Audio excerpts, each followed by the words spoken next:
Πρέπει να σας πω ότι ο κύριος Γαζής, ο οποίος είναι πλέον αντιδήμαρχος της Δημοτικής Ενότητας Ελωμένου, έστειλε μια ευχαριστήρια επιστολή και βεβαίως την δημοσιεύσαμε και εμείς στο www.prisma951.gr.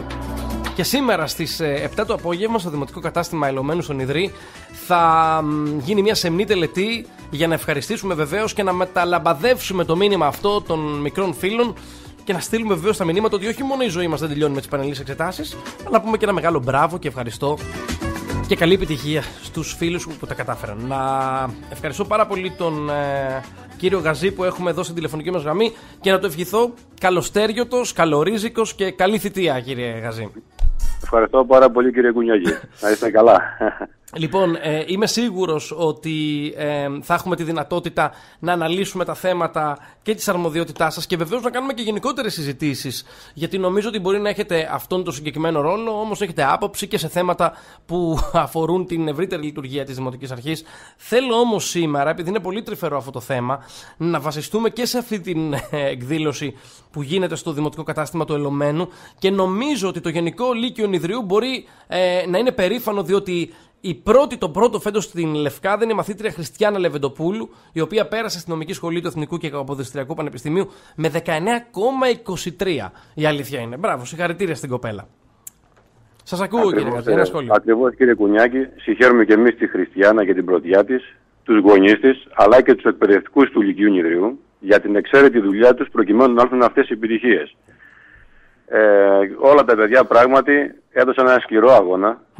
Και όπως ξέρουμε από έρευνες, ότι το επάγγελμα του μαθητή πλέον είναι ένα από τα πιο σκληρά επαγγέλματα. Σωστό. Όπως έχει γίνει. Ακριβώς εμείς εδώ πέρα σήμερα θέλουμε να τιμήσουμε λοιπόν τους μαθητές και τις μαθήτριες που πέτυχαν στα ΕΗ και ΤΕΗ. Αλλά παρεμπιπτόντως να σας πω ότι θέλουμε να τιμήσουμε και 2 μαθήτριες του Δημοτικού Σχολείου Ιδρυού που πρότεσαν στο δεύτερο Πανελλήνιο Διαγωνισμό Φυσικών το 2014. Που διοργανώθηκε από την Ένωση Ελλήνων Φυσικών και το Εθνικό και Καποδιστριακό Πανεπιστήμιο Αθηνών. Αυτόν ακριβώς λοιπόν τον αγώνα όλων των παιδιών θέλουμε να τιμήσουμε σήμερα και πρέπει να το κάνουμε, γιατί ως θεσμός η Δημοτική Αρχή πρέπει να δημιουργεί κίνητρα επιτυχίας και παραδείγματα προς μίμηση. Να λειτουργεί δηλαδή παιδαγωγικά. Και γι' αυτό εξάλλου πρέπει να τιμούμε ανθρώπους που τιμούν το Δήμο.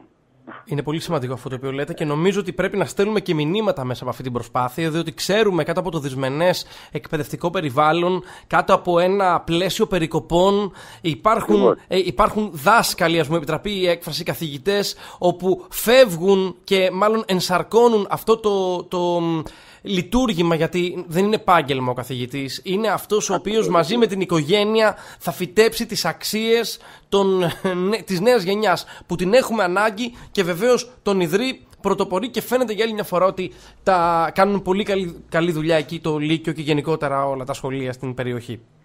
Όλα τα σχολεία πράγματι δουλεύουν εξαιρετικά και δεν έχουν να ζηλέψουν σε τίποτα τα μεγάλα ιδιωτικά, σας έχω πει και πάλι, σχολεία των Αθηνών που αυτοδιαφημίζονται εκεί για τις επιτυχίες τους κτλ.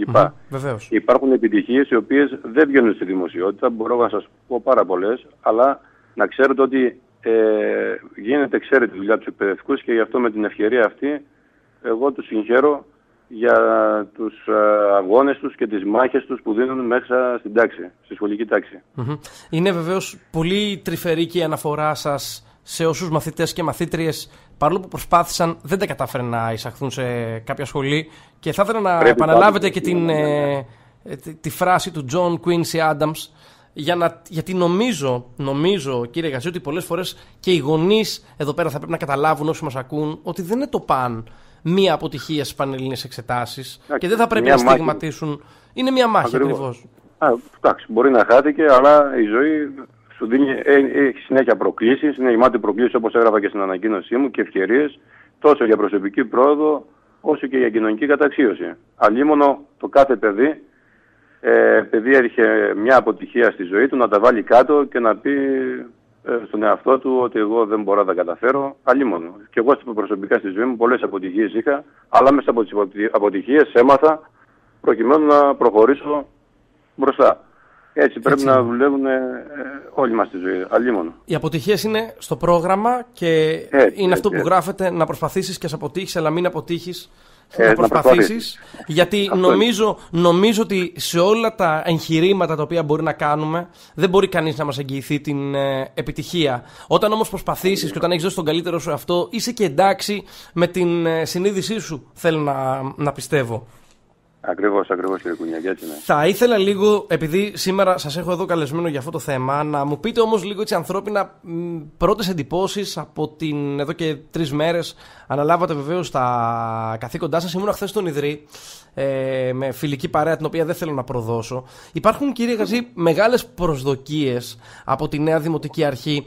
Όχι ίσως ότι θα αλλάξει η καθημερινότητά μας από μέρα σε μέρα, αλλά λένε πολύ επιτακτική ανάγκη της αλλαγής της νοοτροπίας. Να αποσυνδεθεί η Δημοτική Αρχή από τις γνωριμίες, από το τηλεφωνώ εγώ, το γνωστό μου, τον κύριο παράδειγμα Γαζή, τον κύριο Κουνιάκη και του ζητάω αυτό, και γενικότερα να προταχθεί μπροστά το εμείς από την εξυπηρέτηση συγκεκριμένων συμφερόντων. Θα ήθελα ένα σχόλιο πάνω σε αυτό.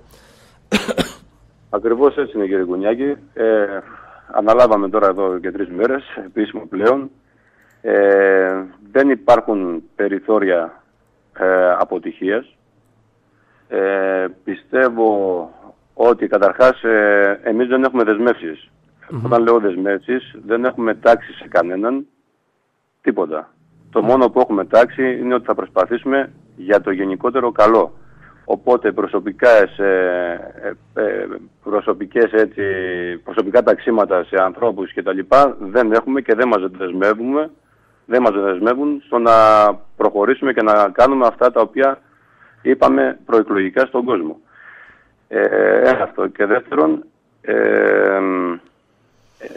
ότι είναι δύσκολη η πραγματικότητα και η καθημερινότητα είναι πράγματι δύσκολη, και το οικονομικό σκέλος κομμάτι είναι πάρα πολύ δύσκολο, ειδικά για την τοπική αυτοδιοίκηση με τις περικοπές και όλα αυτά τα οποία έχουν γίνει, και με το προσωπικό. Εγώ να σας πω, για παράδειγμα, έχω έναν εργάτη τώρα για όλο τον Δήμο Ελωμένο.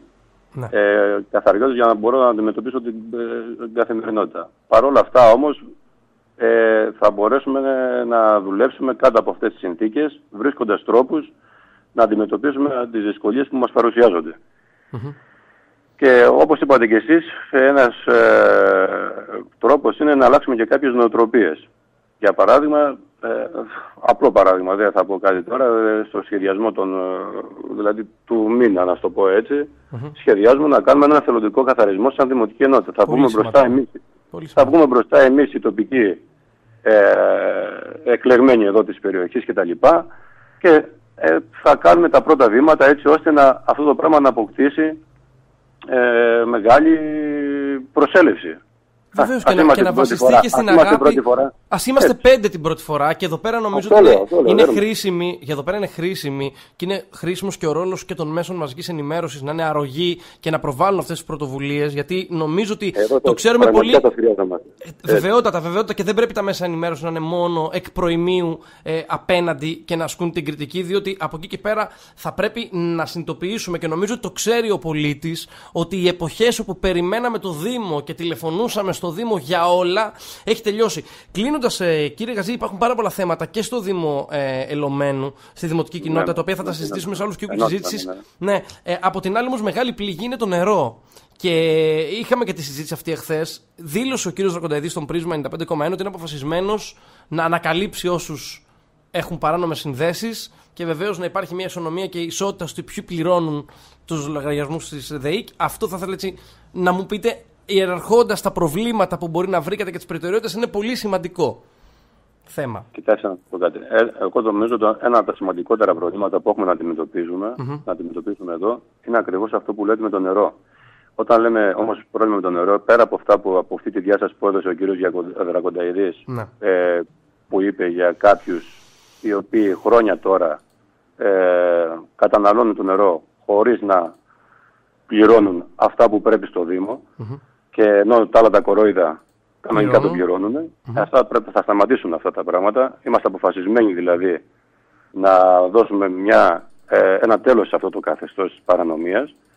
Αλλά πιστεύω όμως ότι μεγαλύτερα προβλήματα έχει και το δίκτυο ίδρυσης, το οποίο είναι πεπαλαιωμένο, και εδώ πρέπει να κυνηγήσουμε, δεν ξέρω τι προγράμματα, ΕΣΠΑ, οτιδήποτε άλλο κτλ. Πρέπει να κυνηγήσουμε, γιατί εάν δεν διορθωθούν όλες οι βλάβες σε όλα αυτό το παλιό δίκτυο κτλ. Το επόμενο καλοκαίρι φοβάμαι ότι θα έχουμε τεράστια προβλήματα. Μάλιστα. Οπότε, θεωρείτε ότι φέτος ήταν οριακή η κατάσταση, έτσι κι αλλιώς? Είχαν ξεπεράσει τα όρια, εγώ πιστεύω.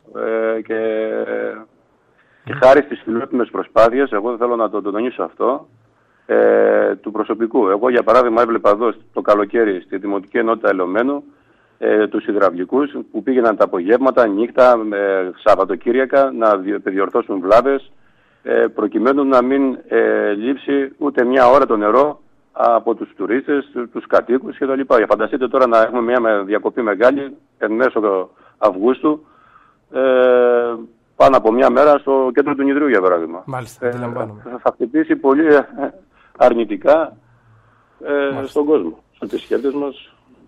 Νομίζω ότι θα έχουμε τη δυνατότητα να τα συζητήσουμε. Σήμερα προτρέχει αυτή η σεμνή εκδήλωση. Κοιτάξτε, είναι μια εκδήλωση χαράς και γιατί όπως βλέπετε γύρω μας συνέχεια, εγώ τουλάχιστον εδώ πέρα στο γραφείο που είμαι και τα λοιπά, πληροφορούμε για πράγματα που μας στενοχωρούν.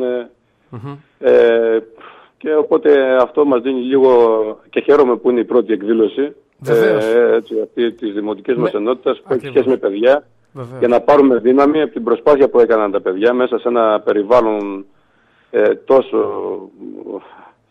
δυσμενές, δύσκολο, με μια μαυρίλα, με μια χώρα η οποία είναι σε μια στενοπόθεση. Ακριβώς. Έρχονται τα παιδιά με το χαμόγελό τους να μας πούνε και εμάς, μην τα βάζετε κάτω, παλέψτε, αγωνιστείτε και θα τα καταφέρετε. Δηλαδή μέσα από αυτή την εκδήλωση παίρνουμε και εμείς δύναμη. Έτσι είναι. Σήμερα στις 7 λοιπόν στο Δημοτικό Κατάστημα Ελωμένου, στο Νηδρί, έτσι δεν είναι?